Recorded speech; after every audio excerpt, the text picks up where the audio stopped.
महाराष्ट्र में भक्त हुए श्री त्रिलोचन जी,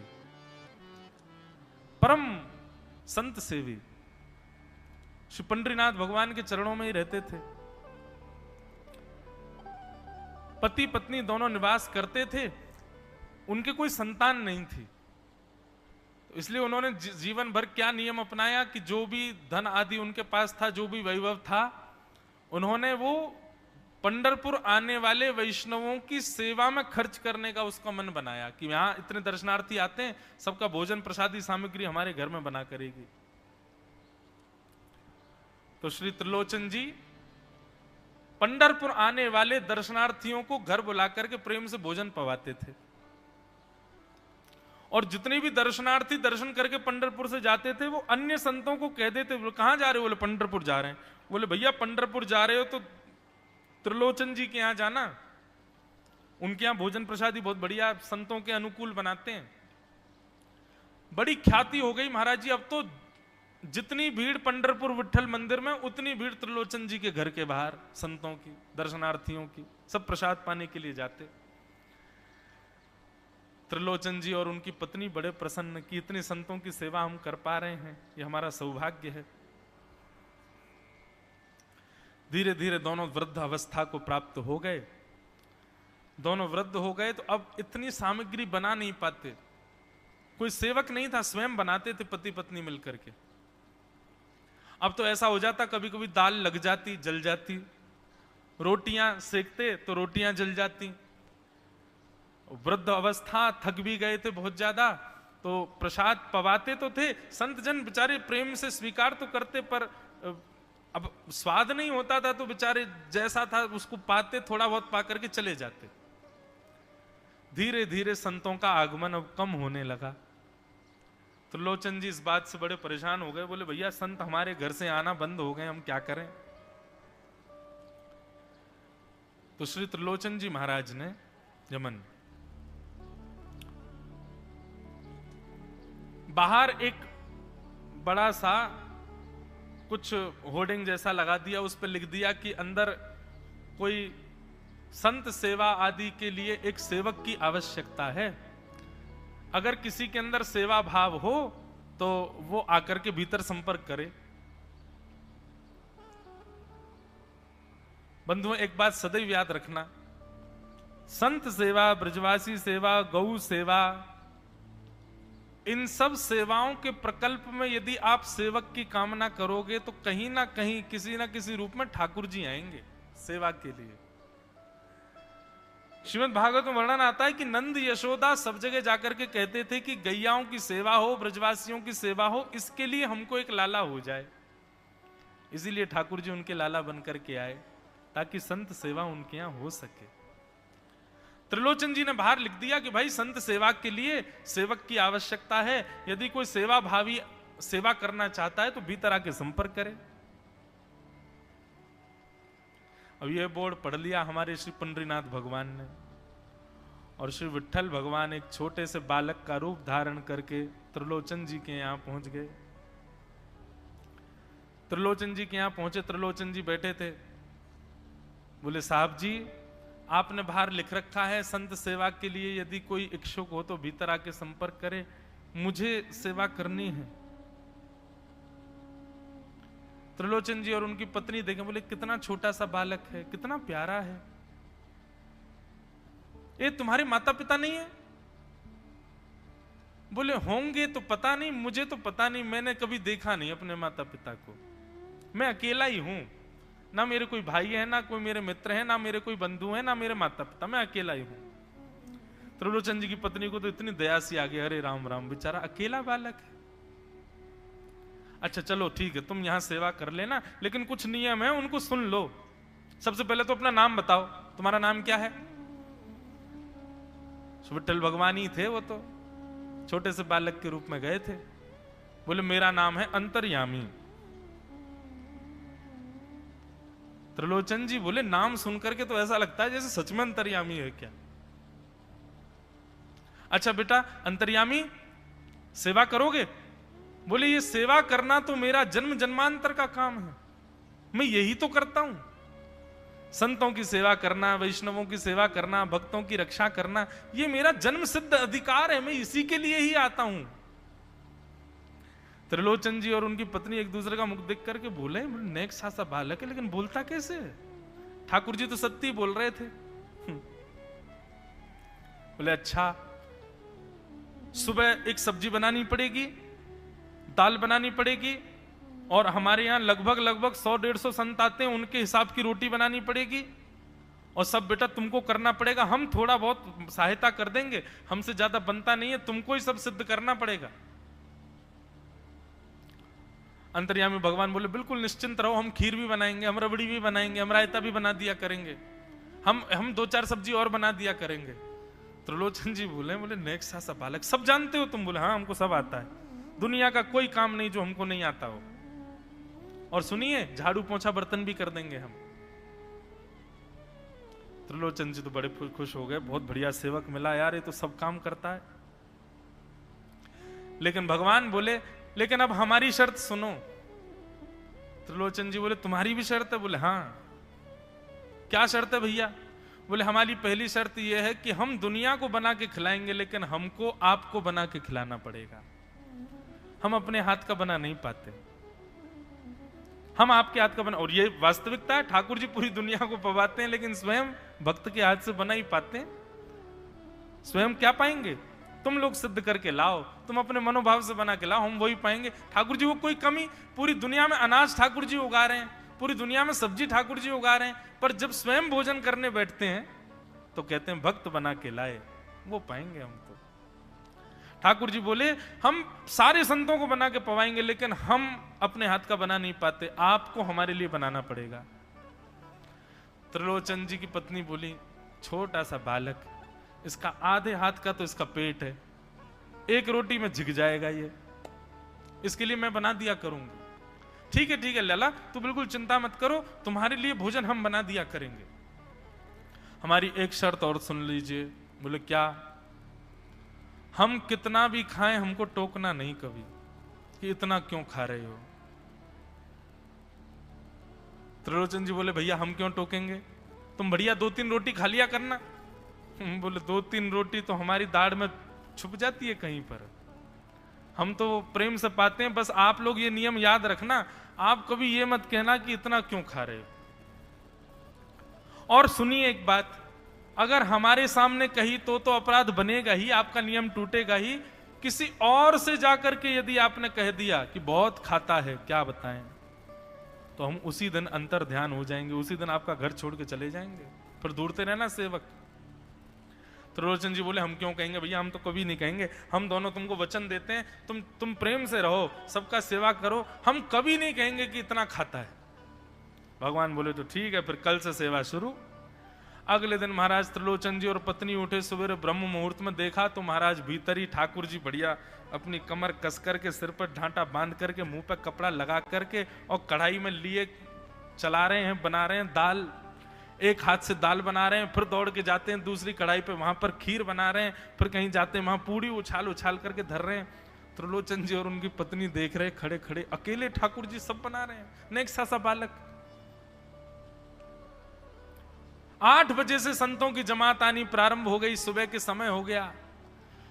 महाराज अकेले ही पत्तल लेकर के दौड़ते हैं, सारे संतों को पत्तल बांटे आते हैं, फिर अकेले ही सामग्री लेकर के जाते हैं और लेकर के सबको बांटते हैं। त्रिलोचन जी कोई सामग्री लेके जाएं तो ठाकुर जी बीच में ही आ जाते हैं, बाबूजी आप जाके बैठो, मैं बांट रहा हूं ना, आप उठ के मत आओ, आप उठ के आओगे सब फैल जाएगा, मैं कर रहा हूं ना सब।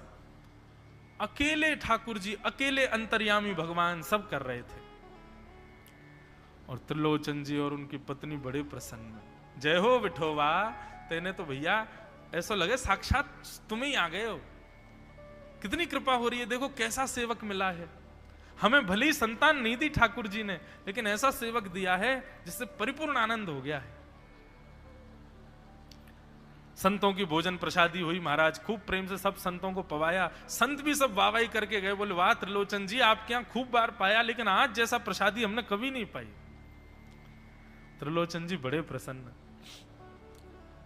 सब संत चले गए, भगवान तुरंत पोंछा लिया है पूरे फर्श को मार्जन कर दिया, सब बिल्कुल सारी दरी वरी समेट करके रख दी, सब पत्तल आदि सबको व्यवस्थित कराए, सारे बर्तन मांज करके धर दिए, सब बिल्कुल व्यवस्थित करके, और आकर के ठाकुर जी सामने बैठ गए। मैया अब सेवा हमारी तो पूर्ण हो गई, अब हमारी पेट पूजा करो, अब आप लगो रसोई में, हमारे लिए बनाओ।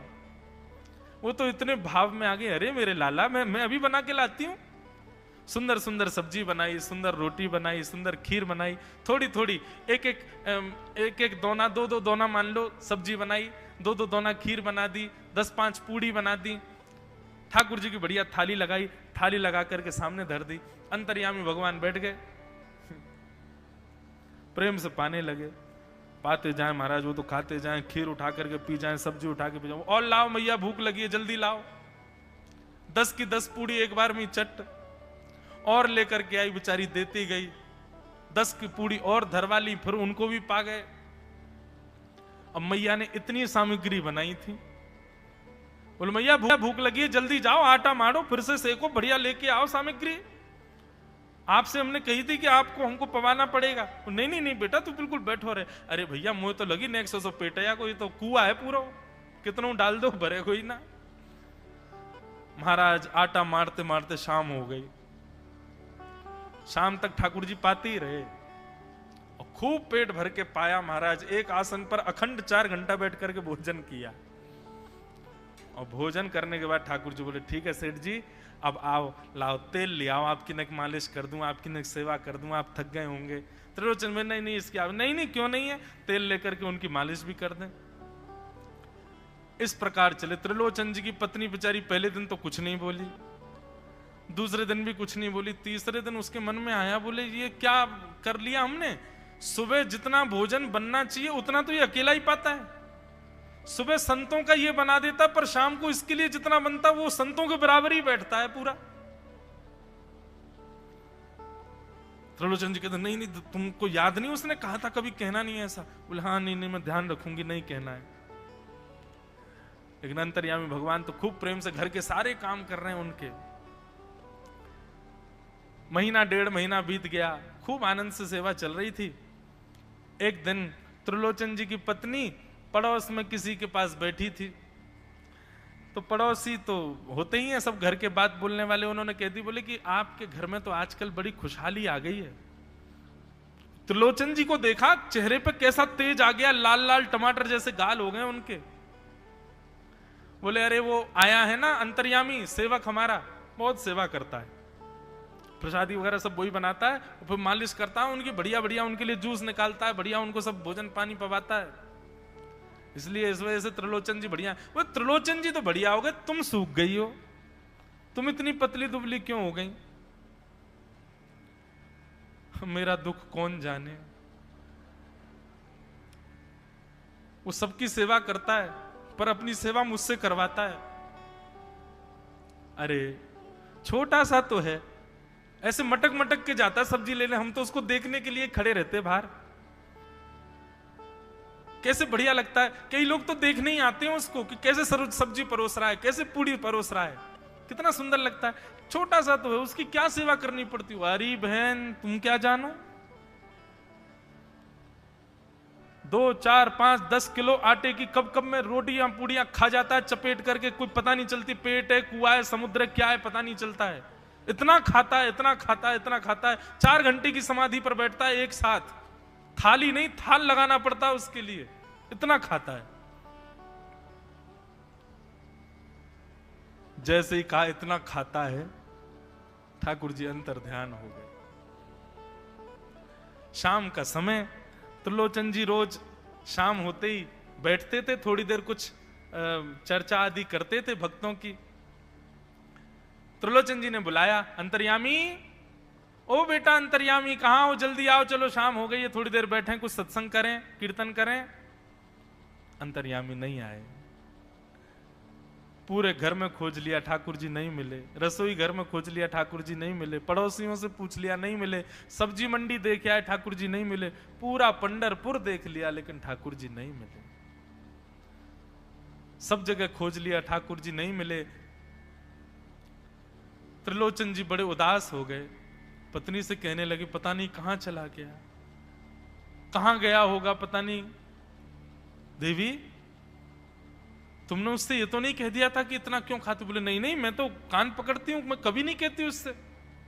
बोले किसी और से तो नहीं कहा था ना तुमने, क्योंकि उसने वचन दिया था ऐसा कहोगे तो मैं चला जाऊंगा। बोले हाँ, आज एक गलती हो गई, पड़ोसी के पास बैठी थी, उससे बात करते करते मेरे मुख से गलती से निकल गया कि अरे उसके लिए तो बहुत बनाना पड़ता है, 10 किलो आटा खा जाता है, इतना खाता है, तो निकल गया था। समझ गए? बोले ओहो, इसीलिए चला गया, उसको पता चल गया कि तुमने कह दिया है तभी चला गया है। त्रिलोचन जी और उनकी पत्नी दोनों श्री पंडरीनाथ भगवान मंदिर के देहली पर जाकर के बैठ गए।